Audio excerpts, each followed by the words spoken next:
Using the new sports technology and IPE, I've been able to record my physical capabilities with the use of Catapult. Catapult has provided me with detailed information on the things that I excel at and the things I don't do as well in. Through the game of AFL, there are 3 energy systems used: ATP PC, lactic, and aerobic system. With the help of these 3 systems, they work together to replenish the body with energy so it can complete the physical activity we want to do, which is simple tasks like running or even play a game of AFL. While playing, my heart rate spiked to 208 ppm on the field, keeping in mind I'm a 15-year-old girl. By applying the formula above, I calculated my maximum heart rate to be at 198.93. Using this, I determined the lactic threshold by finding 85% of my maximum heart rate, resulting in 168.26 beats per minute. I played a 15-minute game of AFL. During my playtime, I experienced multiple different levels of intensity, which can be contributed due to my different types of energy systems. Whilst playing, there were several instances throughout the game where high-intensity outbursts were visible, and this can be indicated through Figure 9, as it shows my heart rate drop under the lactic threshold line and then spike over it, which can be interpreted as ATP-PC, which happened 3 times as it was circled white on the graph. These ATP-PC outbursts would be me during quick sprints which reached up to 6.72 meters per second in my play trick data, or if I was trying to evade a player during a touch. The HEED textbook Unit 3 and 4 mention these moments of high intensity predominantly utilize the ATP-PC system, providing rapid energy through phosphocreatine breakdown for immediate ATP synthesis. Once the body has used the provided ATP-PC cell, it then loses a phosphate cell, and it takes about 2 to 3 minutes to come back. The lactic system is my predominant energy system. This is evident in Figure 9, as you can see the green circle is the most common element in the graph, covering most of my activity on the field. My activity over the lactic threshold were my moderate to high intensity periods, which had speeds ranging to 4 to 6 meters per second, and my heart rate, as seen, stayed over the anaerobic line as well, 85% of my max heart rate. These durations lasting from 10 seconds to 2 minutes.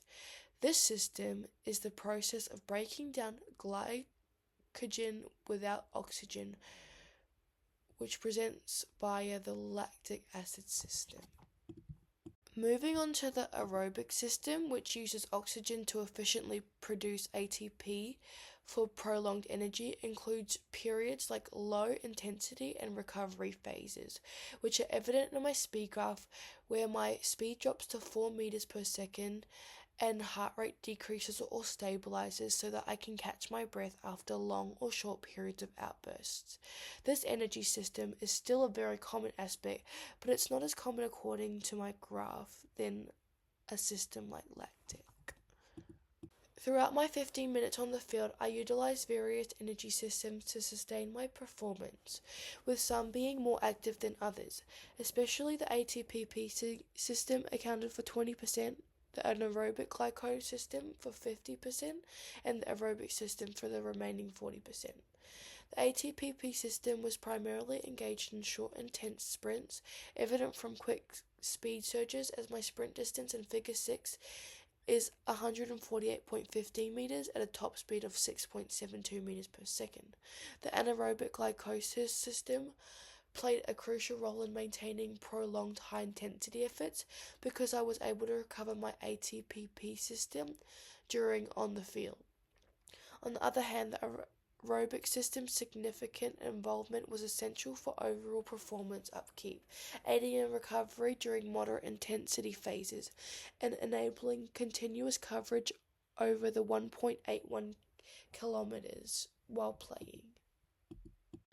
Most of the game I operated in the midfield position, as illustrated in Figure 4 of my field percentage graph, showing about 75% Comparing my data with that of a highly effective player, as provided by a teacher, indicates that I may not be as effective. Despite contributing to the team on the field, I believe I could enhance my intensity and speed to make sure that I'm at the best of my ability for my teammates and on the field.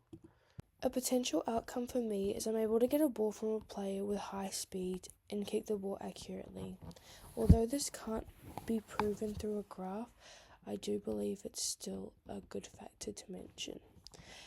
A potential limitation for me could be not prioritizing the field enough, which can be seen in Figure 2 in my heat maps. Moving on, the selection of the SIT conditioning plan aligns with my primary energy system, lactic system, as revealed by the data collected during our training sessions with Catapult. In Figure 11, the graph illustrates the pattern of my heart rate increase during intervals and decreasing after each set of shuttle runs, indicating a series of sprint followed by recovery phases. Through the session, my data consistently exceeded the lactic threshold, which is 85% of my max heart rate, meaning that my intensity stayed up a majority of the time, having high to moderate heart rates. Another reason why I use the SIT intervals training is because quoting from they mention that during these interval sprints, I can slowly improve my lactic system. My adventure for IPE is to make a Queensland team by term 3. The intensity that it will take to complete this goal includes focusing on my speed, strength, and skill level, meaning that the intensity will push my limits out of my comfort zone. I'll also need to commit several hours a week for my commitment to training. For my goal of making the Queensland team by term 3, your energy system contribution will likely be distributed with a focus on anaerobic, lactic, and aerobic systems.